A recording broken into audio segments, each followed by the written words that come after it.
예수님. 네, 오늘 연중제 26주간 월요일 복음 묵상 함께 하도록 하시겠습니다. 성부와 성자와 성령의 이름으로 아멘. 네, 오늘 복음 내용은 제자들이 누가 더 큰 사람인지에 대해서 서로 논쟁하고 있었다라고 시작합니다.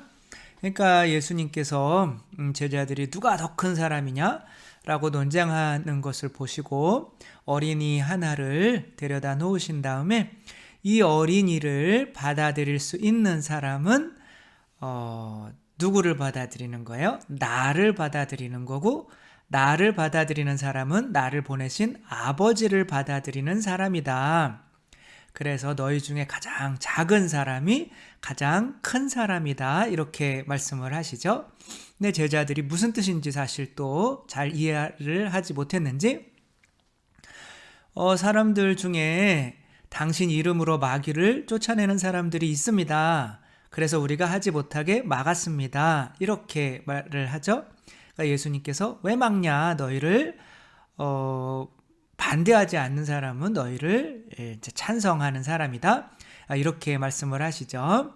그러니까 제자들은 자신들도 예수님의 이름으로 마귀를 쫓아내죠. 다만 그들이 예수님의 제자가 아니라는 이유로 그렇게 하지 못하게 만든 거죠. 이들은 포용력이 있는 건가요? 없는 건가요? 아직은 없는 거죠. 근데 세상에서 가장 큰 사람은 누굴까요? 누구를 담을 수 있는 사람일까요? 하느님을 담을 수 있는 사람이죠. 그래서 순서상으로 세상에서 가장 큰 사람은 하느님을 담는 사람이고, 하느님을 담을 수 있는 사람은 예수님을 담을 수 있는 사람이고, 또 나를 받아들이는 사람은 이 꼬마 애들도 잘 받아들일 수 있어. 이렇게 말씀하시지 않고 거꾸로 말씀하시죠. 그렇죠? 작은 이를 받아들이지 못하기 때문에 너희가 나를 받아들이지 못하는 거고, 나를 받아들이지 못하기 때문에 아버지를 받아들이지 못하는 거다. 이렇게 말씀을 하시는 거죠. 요한 사도가 세상에 눈에 보이지 않는 사람을 사랑하지 못하면서 어떻게 눈에 보이지 않는 사람을, 하느님을 사랑할 수 있겠습니까? 이렇게 얘기를 하죠. 그래서 예수님께서는 이 세상에서 작은 이들, 보잘것없는 이들, 옛날에 이제 보잘것없는 이들은 과부와 어린이 이렇게 이야기를 했죠. 여자들도 마찬가지죠. 숫자에 안 들어갔죠. 이들을 다른 누군보다도 크게 볼 수 있는 사람이, 그래서 그들을 잘 받아들일 수 있는 사람이 큰 사람이다. 이렇게 말씀을 하시는 거죠.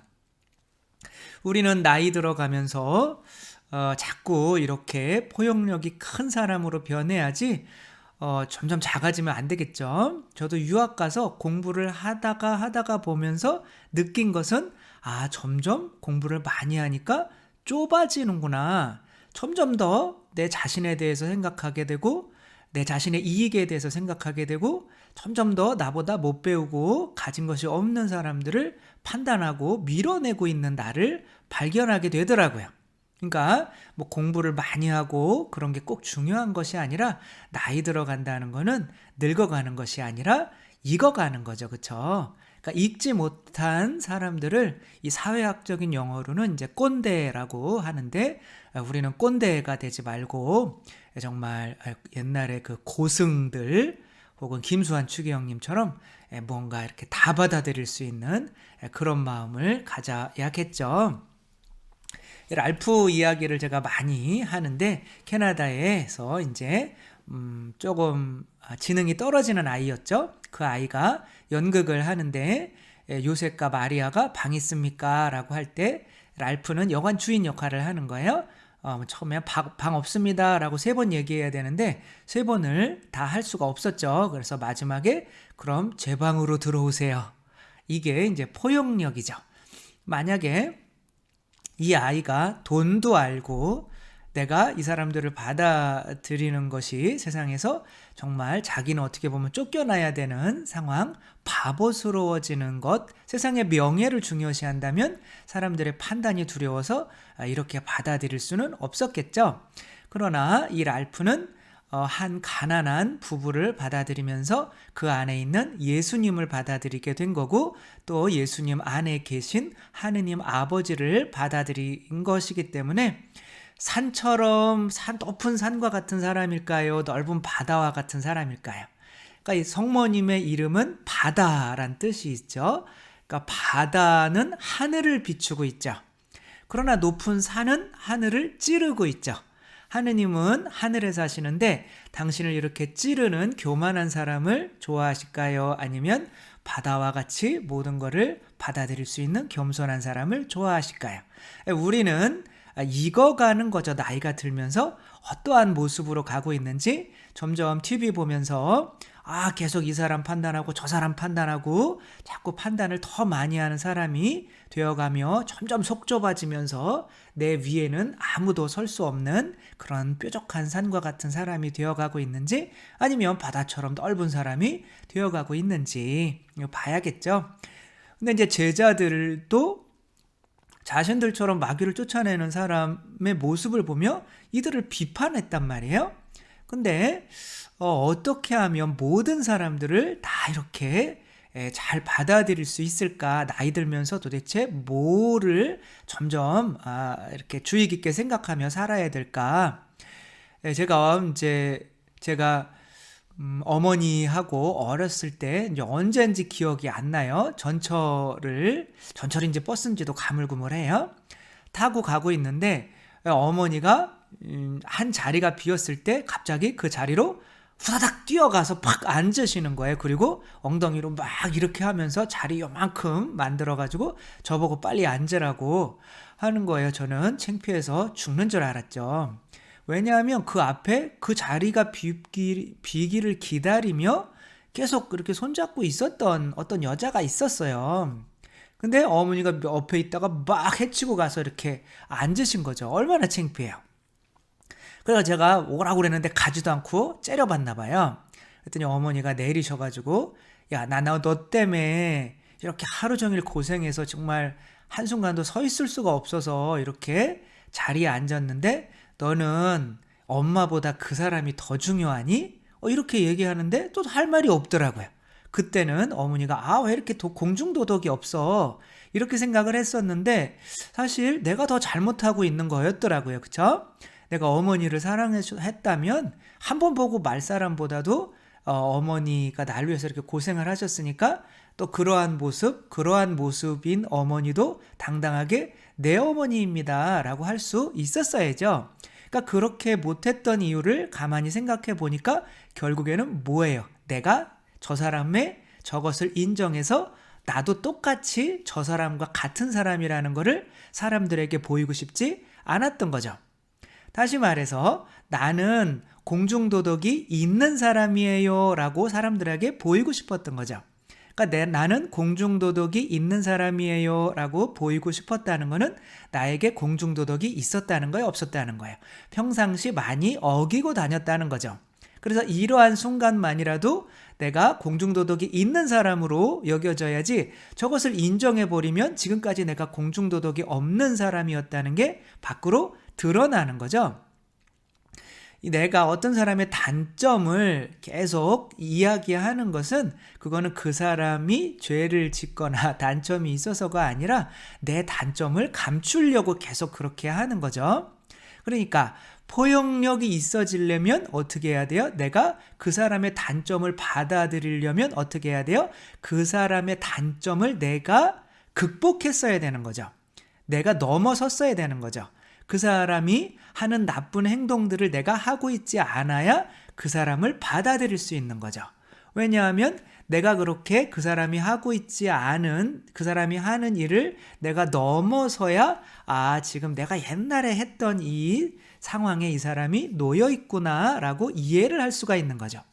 누군가를 받아들인다는 것은 남을 받아들이는 것이 아니라 그 남을 나처럼 받아들이는 거죠. 저 사람의 단점도 바로 내 단점이었는데 이렇게 받아들여야 하는 거죠. 저희 어머니는 물건을 절대 버리지 않고 저희 집에 와서 물건을 버려라 라고 이야기하시는 분이 계시면 어머니가 그 사람을 버려버려요. 왜냐하면 어머니는 집에서 길을 잃고 어렸을 때 이제 나오셔서 본인이 탈출하신 건 아니고 이제 어머니 찾으러 나오셨다가 이제 길을 잃으셔서 고아가 되신 거죠. 그래서 남의 집살이 하시며 정말 학교도 못 가시고 그렇게 사셨어요. 그러니까 모든 물건들이 누구처럼 느껴지는 거예요. 나처럼 느껴지는 거예요. 그래서 그것들을 버리는 것을 내가 용납할 수가 없는 거예요. 물론 안 쓰는 물건들은 버리는 게 더 낫죠. 그러나 저희 어머니는 지금 그것들을 이렇게 모으시는 것도, 이렇게 버리지 못하는 것도 지금 어느 정도는 당신이 그것을 극복했기 때문인 것 같아요. 그리고 정말 많이 극복하고 다 극복하시면 어떻게 보면 또 이런 것들도 이렇게 내어놓을 수 있겠죠. 그러나 이제 이렇게 내가 내 안으로 끌어들일 수 있는 것은 이게 누구와 같기 때문에 그런 거야. 나와 같기 때문에 그런 거죠. 누군가를 포용한다는 거는 저 사람은 나랑 달라. 그러나 내가 억지로 저 사람 예수님이 사랑해라니까 참아줄래? 라고 하는 것이 아니라 저 모습도 내 모습인데 라고 하면서 안아주는 게 포용하는 거지, 너랑 나랑은 달라 라고 한다는 거는 내 안에 아직도 그 사람의 단점이 지금 있기 때문에 그것 때문에 내가 내 안에 있는 단점을 밖으로 드러내기가 꺼려지니까 받아들이지 못하는 거거든요. 진정하게 누군가를 받아들이려면 내가 이 세상에 있는 모든 단점들을 다 극복해야 되는 거죠. 그게 익어가는 거죠. 그래서 익어간다. 어머니에게 제가 어머니 많이 늙으셨네요. 그러면 우리 노사연 씨의 노래대로 늙어가는 게 아니라 익어가는 거다. 이렇게 말씀을 하셔요. 도대체 익어간다는 것은 무엇인지, 익어간다는 거는 가득 차게 된다는 거죠. 내가 쭉장이처럼 비어 있으면 어떻게 해요? 남들이 이렇게 부족한 면을 내가 질책을 해야 내가 비어있다는 게 사람들 앞에서 드러나지가 않겠죠? 그렇게 성숙하지 못한 쭉정이는 어쩔 수 없이 다른 사람들을 받아들이지 못하게 되는 거죠. 그러나 이미 익었어요. 그러니까 이미 익은 사람들은 쭉정이 빈 것들을 보며 야, 나도 저런 때가 있었는데 저 모습 내 모습이었는데 라고 하면서 모든 사람들을 다 잘 받아들이고 포용할 수 있는 사람이 되는 거죠. 저희 어머니는 제가 어렸을 때 길거리에서 탈출해서 가출해가지고 나와서 이렇게 막 꼬질꼬질하게 그런 아이들 옛날에 많았잖아요.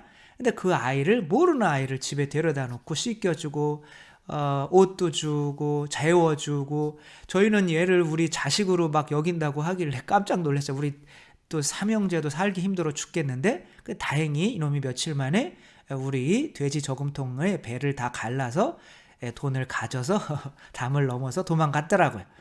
근데 아무튼 이렇게 받아들인다, 누군가를 받아들인다라고 하는 것은 얘랑 나랑 다르기 때문에, 그리고 내가 얘를 판단하면서 받아들이는 게 아니라 이게 내 모습이구나라고 받아들이는 거죠.